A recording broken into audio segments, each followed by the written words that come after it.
সর্বশেষ একটাই কথা, শহীদ ওসমান হাদিকে যারা খুন করেছে, এই খুনের যারা পরিকল্পনা করেছে, খুনে যারা সহায়তা করেছে এবং এখন পর্যন্ত খুনিদেরকে যারা আশ্রয় প্রশ্রয় দিয়ে লালন পালন করার চেষ্টা করছে, তাদেরকে অতি দ্রুত বিচারের মুখোমুখি করা হোক। এর বাইরে আমাদের আর কোনো দাবি দেওয়া নেই।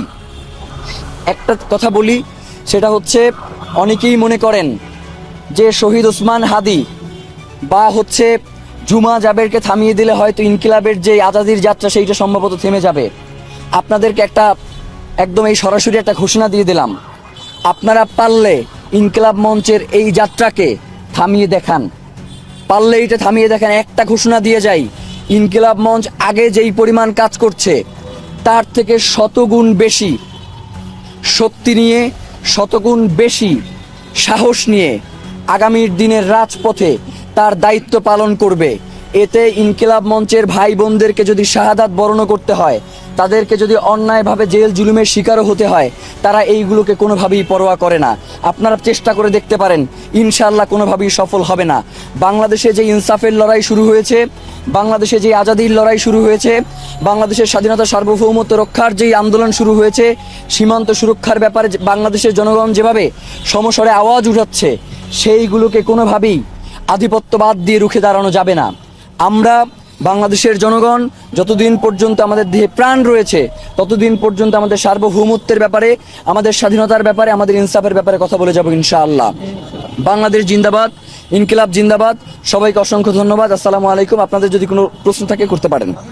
একটা বিষয় বলবেন যে জুমাবুকে নিয়ে বিভিন্ন সোশ্যাল মিডিয়া আমরা দেখছি যে তাকে বলছে যে শিবির তাকে হাদিকে তিনি হত্যা করেছে বা তার পরিকল্পনায় এটা হয়েছে।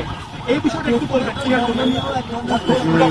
প্রথমত আপনারা জানেন যে আওয়ামী লীগের সবাই তো এখন বর্তমানে পলাতক রয়েছে, তার তো আর কোনো কাজ নাই, তার তো সারাদিন ওই ফেসবুক, তার তো সারাদিন ওই ইউটিউব, এইগুলো নিয়েই কাজ।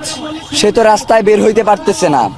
সুতরাং সে যেই কাজটা করতেছে, বারংবার রিপোর্ট দিয়ে আমাদের আইডিগুলো নষ্ট করে দেওয়ার চেষ্টা করছে। ইতিপূর্বে একবার আমার আইডিতেও আমি বেশ কিছুদিন লগ ইন করতে পারি নাই, এবং আমাদের বিভিন্ন ভাই বোন এবং ইনকিলাব মঞ্চের পেজগুলো তাদের অত্যাধিক রিপোর্টের কারণে আমাদের এগুলোতে লগ ইন করতে আমাদের সমস্যা হচ্ছিল। একটা কথা আপনাদেরকে আরেকটা জানাই, পুলিশের কাছে আমাদের যেই ফোনগুলো রয়েছে, যমুনার সামনে থেকে আমাদের যেই ফোনগুলো তারা নিয়েছে, ওইখানে যেই আইডিগুলো লগ ইন করা ছিল, আস্তে আস্তে সেই আইডিগুলো হারিয়ে যাচ্ছে। সেইগুলোর নিয়ন্ত্রণ আমরা হারিয়ে ফেলছি। তাদের কাছে বারংবার অনুরোধ করা সত্ত্বেও তারা এখন পর্যন্ত আমাদের সেই ফোনগুলো আমাদের কাছে হস্তান্তর করছে না। তো আমাদের কাছে এটা অত্যন্ত আশঙ্কার বিষয় যে ভিতর থেকে কেউ এই কাজগুলো করবার চেষ্টা করছে কিনা। সেকেন্ড যেই ব্যাপারটা, সেটা হচ্ছে গতকালকে আপনারা জানেন যে ইফতারের পরেই আমরা এখানে শহীদ ওসমান হাদির যখন হত্যাকারীরা আমরা শুনতে পেয়েছি গ্রেপ্তার হয়েছে, তার পরবর্তী সময়ে আমরা একটা বিক্ষোভ মিছিল করেছি এবং রাজু ভাস্কর্যে গিয়ে আমরা বক্তব্যে বলেছি যে তাদেরকে অতি দ্রুত দেশে ফিরিয়ে এনে এর পিছনে কারা রয়েছে তাদেরকে জিজ্ঞাসাবাদ পূর্বক বিচারের মুখোমুখি করা হোক। কিন্তু গতকাল থেকে এক ধরনের একটা প্রোপাগান্ডা দেখতে পাচ্ছি যে ইনকিলাব মঞ্চ নাকি শহীদ ওসমান হাদির হত্যাকারীদের গ্রেপ্তার হওয়ার পরে তারা নিশ্চুপ হয়ে গেছে। তাহলে এই যে মিছিল মিটিং, এইগুলো তো আমরা দেখেছি, আপনারা প্রচার করেছেন, তাহলে তারা কি এইগুলো দেখতে পায় না, নাকি তারা দেখতে পেয়েও বধির হয়ে গেছে? আল্লাহ তাআলা একটা কথা কোরআনে একটা কথা বলছে যে পৃথিবীতে এমন একটা সময় আসবে যখন মানুষের অন্তরকে এমনভাবে মোহর মেরে দেয়া হবে, তখন তারা সত্যের পথে আর জীবনে চাইলেও আসতে পারবে না। আমার কাছে মনে হয় যে এই লোকগুলোর অন্তরে মোহর মেরে দেওয়া হয়েছে, তারা এখন আর সত্য দেখতে পায় না। জি, আর কোনো প্রশ্ন থাকলে করতে পারেন। থেকে যে প্রশ্নটা সবার মনে মনে চলছে, আপনাদের এই আজকেও আপনারা সংবাদ সম্মেলনে বললেন যে জাতিসংঘের যে বিচার প্রক্রিয়াটা ওটাও চালু রাখতে বললেন। আপনাদের এই যে সন্দেহের পিছনে বড় কারণটা কি? যদি কারোর নাম ধরে বললেন যে নেতারা ছিল, নেতাদের নির্দেশে অনেকে আপনাদের কটূক্তি করছে। তো অন্তর্বর্তীকালীন সরকারের টাইমে একটা বিচার প্রক্রিয়া শুরু হয়েছিল, বিএনপির টাইমে হত্যাকারীকে আমরা দেখতে পেয়েছি গ্রেফতার করা হয়েছে। তারপরও আপনাদের যে সন্দেহ যে বিচারিক প্রক্রিয়া নষ্ট হতে পারে বা জাতিসংঘের যেটা নিরপেক্ষ বিচার হচ্ছে, এই কারণটা কি যদি একটু পরিষ্কার করে দেওয়া হয়? এই কারণটা এর আগেও আমরা বেশ কয়েকবার পরিষ্কার করেছি। শহীদ ওসমান হাদিকে যেই দিন গুলি করা হয়েছে, সেই দিন রাত 11টার সময় তদন্তকারী কর্মকর্তার পক্ষ থেকে ফোন করে আমাদেরকে জিজ্ঞেস করা হয় যে ওই রাস্তার সিসিটিভি ফুটেজটা আমরা তাদেরকে দিতে পারবো কিনা। নাম্বার 1। নাম্বার 2, শহীদ ওসমান হাদি যখন শাহাদাত বরণ করেন, তখন আমরা শহীদ ওসমান হাদির যখন তাকে কবরস্থ করবার পরে শাহবাগে অবস্থান করলাম, তখন আমাদের যে আন্দোলন যাতে শহীদ ওসমান হাদির হত্যার বিচারিক প্রক্রিয়াটা যাতে দ্রুত সম্পন্ন হয়, এই জন্য আমাদেরকে বলা হইল গোয়েন্দা সংস্থার পক্ষ থেকে যে আপনাদের এইখানে যদি আপনারা অবস্থান করেন, আমরা খবর পাইছি যে এইখানে বোম ব্লাস্ট হইতে পারে, সুতরাং আপনারা বাসায় ফিরে যান। আপনারা যদি বাসায় না যান তাহলে আমরা বলবো যে আপনাদেরকে আমরা জানাইছিলাম কিন্তু আপনারা জান নাই, যার কারণে এই ঘটনা ঘটছে। নাম্বার 2। নাম্বার 3, চার্জশিট দাখিল হওয়ার কথা ছিল 7 তারিখ। 6 তারিখে ডিবির পক্ষ থেকে সংবাদ সম্মেলন করে এই চার্জশিট দাখিল করা হয় সংবাদপত্রের দিকে, কিন্তু আমরা এগুলোর ব্যাপারে কিছু জানি না। নাম্বার 4, এখন পর্যন্ত আমাদের সাথে যেই কোঅর্ডিনেশন করে কাজগুলো করবার কথা ছিল, যোগাযোগ করে, এখন পর্যন্ত আমাদের সাথে ওইভাবে যোগাযোগ করে মামলার কাজগুলো বাস্তবায়ন করা হচ্ছে না। আদালত আমাকে জিজ্ঞেস করছে যে কোন তদন্ত সংস্থা দিয়ে আপনি তদন্তের কার্যক্রম পরিচালনা করতে চান। এইটা তো রাষ্ট্র ঠিক করবে যে কোন তদন্ত সংস্থা দিয়ে তদন্ত করাইলে শহীদ ওসমান হাদির প্রকৃত হত্যাকারীরা ধরা পড়বে। নাম্বার 5, পুলিশের পক্ষ থেকে বলা হইল যে মেঘালয় পুলিশ শহীদ ওসমান হাদির হত্যাকারীদেরকে গ্রেফতার করছে। পরবর্তীতে মেঘালয় পুলিশ প্রত্যাখ্যান করলো যে তারা এই ধরনের কাউকে গ্রেফতার করে নাই।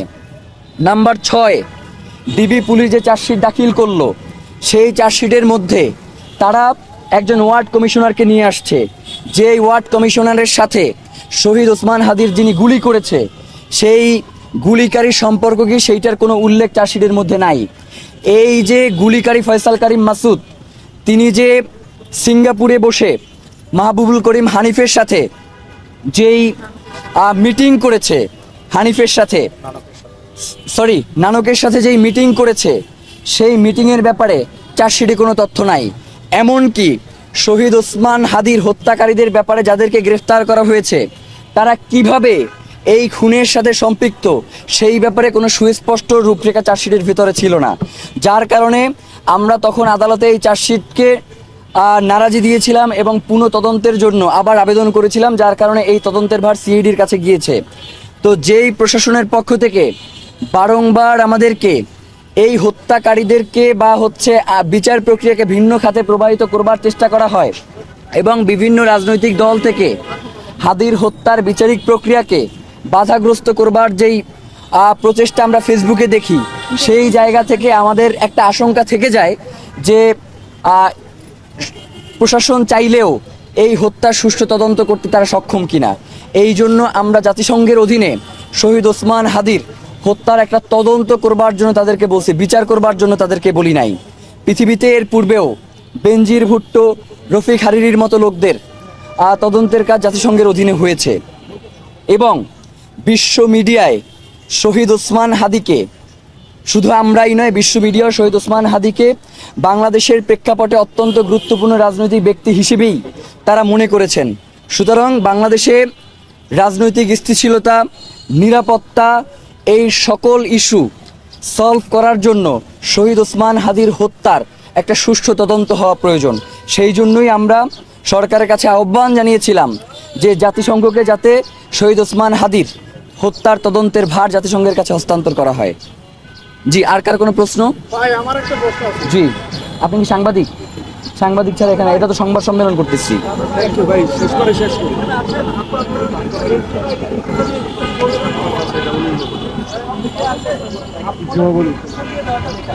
জি।